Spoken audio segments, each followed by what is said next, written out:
जय Hind students. I hope कि आप सभी की तबीयत अच्छी होगी। आप सभी अपना अपना प्रिपरेशन अच्छे से कर रहे होंगे। आज के करंट अफेयर में हम बात करने वाले हैं आनुवांशिक रूप से संशोधित जीएम सरसों के बारे में। आज हम हिंदी और इंग्लिश दोनों ही माध्यम से समझेंगे कि क्या क्या चीजें हुई हैं। देखिए, जेनेटिकली मॉडिफाइड ये जीएम का शॉर्ट नेम है। तो जेनेटिकली मॉडिफाइड सरसों, जिसका नाम है धारा मस्टर्ड हाइब्रिड, जिसे शॉर्ट में DMH11 कहा गया है, इसको खेतों में बोया गया। बोने के बाद ये देखा गया कि इसका उत्पादन क्या रहा है।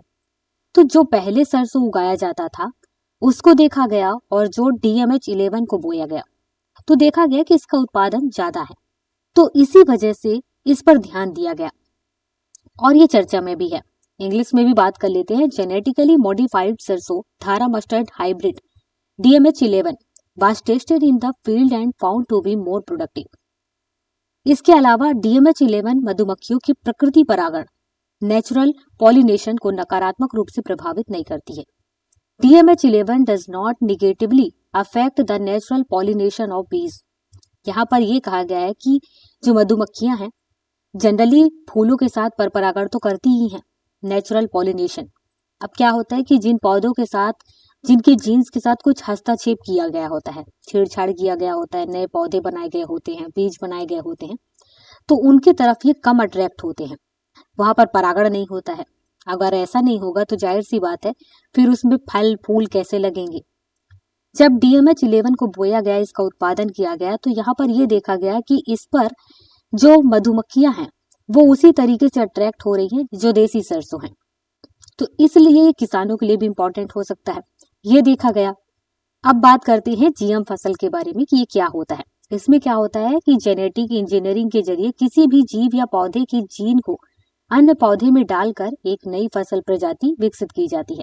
क्या होता है, कुछ नए फसल बनाने के लिए, कुछ नए बीज बनाने के लिए दो अलग अलग बीज, मतलब कि दो अलग अलग वेराइटी के बीजों को मिलाया जाता है, या दो अलग अलग पौधे के जो जीन है उनको उठा करके और आपस में मिक्स किया जाता है, और उसके बाद उस फसल को तैयार किया जाता है।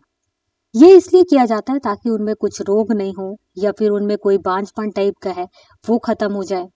तो ये इसलिए होता है। इंग्लिश में भी देख लेते हैं। Through genetic engineering a new crop species is developed by inserting the jeans of any organism और प्लांट इनटू अदर प्लांट्स। इसके बाद जीएम फसल उन फसलों को कहा जाता है जिनके जीन को वैज्ञानिक तरीके से रूपांतरित किया जाता है। वैज्ञानिक तरीके से आप समझ ही रहे होंगे। GM crops are those crops whose genes have been scientifically modified। इसके साथ ही आप सभी ध्यान देना कि भारत ने केवल एक जीएम फसल बीटी कपास की व्यावसायिक खेती को मंजूरी दी थी। हमारे यहाँ ऐसा नहीं है कि कई सारे जीएम फसल नहीं बनाए गए, जीएम फसल बनाए गए हैं, जैसे कि जीएम बैगन है, बीटी कपास है, इसके अलावा और भी कई सारी चीजें। लेकिन हुआ क्या है कि जो किसान है वो अलग अलग जीएम फसलों को एक्सेप्ट ही नहीं किए। जैसे कि जीएम बैगन है, उसको एक्सेप्ट नहीं किया गया, उसमें कई सारी चीजें बताई गई। जीएम फसलों में केवल बीटी कपास को ही एक्सेप्ट किया गया है और किसान भी इसे उगाते हैं। India had allowed commercial cultivation of only one GM crop, BT cotton. इसके बाद बात करते हैं जीएम फसलों के लाभ के बारे में। सबसे पहला क्या है कि साधारण बीज से कहीं अधिक उत्पादकता प्रदान करता है, much higher productivity than ordinary seed. इससे आपको समझ में ही आ गया होगा कि जो पुराने बीज है, देसी बीज है, उनको देखा गया और ये जो जीएम फसल है इनको देखा गया, दोनों की उत्पादकता देखी गई। तो जो जीएम फसल थी वो ज्यादा अच्छा उत्पादन दे रहे थे, वो उसमें अच्छा होता है। कृषि क्षेत्र की कई समस्याएं दूर हो जाती हैं। Many problems of agriculture sector will be solved. इसके बाद है फसल उत्पादन का स्तर सुधरेगा। The level of crop production will improve. तो फसल उत्पादन का स्तर तो सुधरेगा ही, वो इस वजह से क्योंकि एक साधारण बीज से अधिक उत्पादन देता है।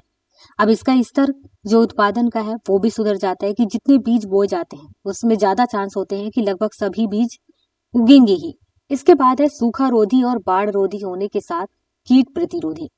इसका मतलब आपको समझना चाहिए कि ये जो बीज है जहां पर सूखा पड़ता है वहां पर भी उग जाता है, जहां बाढ़ आती मतलब पानी की मात्रा ज्यादा है वहां पर भी उग सकता है। इसके अलावा जो आसपास कीट हैं जो इनको बर्बाद करते हैं तो उनको भी ये झेल लेता है, उनको अपने से दूर रखता है। Drought and flood resident as well as pest resident. इसके बाद है अधिक कीटनाशकों की जरूरत नहीं होती है। नो मोर पेस्टिसाइड नीडेड। तो यहाँ पर ये भी है कि जब ये कीट प्रतिरोधी है तो जाहिर सी बात है कि इसमें कीटनाशकों की जरूरत नहीं पड़ेगी, कीट कम लगेंगे। तो यहाँ पर ये भी इम्पोर्टेंट है। अब जब किसान इसको बोएंगे तो जाहिर सी बात है वहां पर अगर पानी ज्यादा हो गया तो भी ये उगेगा, अगर सूखा पड़ गया तो भी ये उगेगा। कीट इसमें कम लगेंगे तो जाहिर सी बात है कहीं ना कहीं कीटनाशकों को यूज करने में जो पैसा लगता था वो अब उनके पास बचेगा और उत्पादकता ज्यादा होगी। इस वजह से फिर जाहिर सी बात है इनको मुनाफा ही होगा।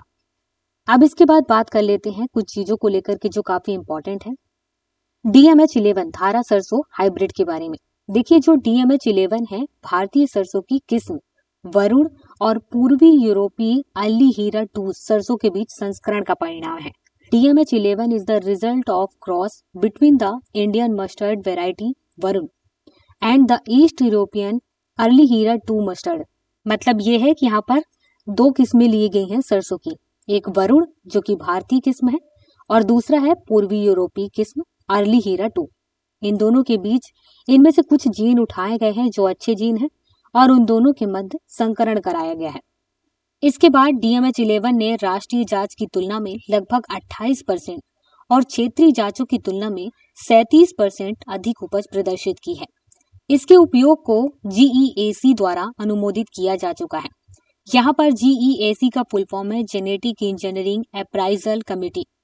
DMH11 showed about 28% higher yield than the national test and 37% more than the regional test. Its use has been approved by GEAC. राष्ट्रीय जांच में ये देखा गया कि जो सरसों है वो बाकी के मुकाबले यहाँ पर 28% ज्यादा अच्छा उपज दे रहा है और क्षेत्रीय जांच में देखा गया कि वहां पर बाकी सरसों के मुकाबले ये 37% अधिक अच्छा उपज दे रहा है। इसी वजह से जेनेटिक इंजीनियरिंग अप्राइजल कमेटी ने इसे अनुमोदित कर दिया। इसका मतलब है कि अप्रूव कर दिया। यहाँ पर एक पॉइंट पर ध्यान देना कि आखिर क्यों आवश्यक है GM सरसों, मतलब क्या जरूरत है। तो वैसे तो हमने लाभ के बारे में बात किया ही कि ये लाभ होता है, इस वजह से GM सरसों अच्छा रहेगा। इसके अलावा एक और जो इम्पोर्टेंट बात ये है कि घरेलू मांग को पूरा करने के लिए भारत का जो खाद्य तेल का आयात होता है वो लगातार बढ़ रहा है और इससे क्या होता है कि जो विदेशी मुद्रा हमारे पास होता है वो कहीं ना कहीं कम होने लगता है, जो हमारे देश की स्थिति के लिए अच्छा नहीं है।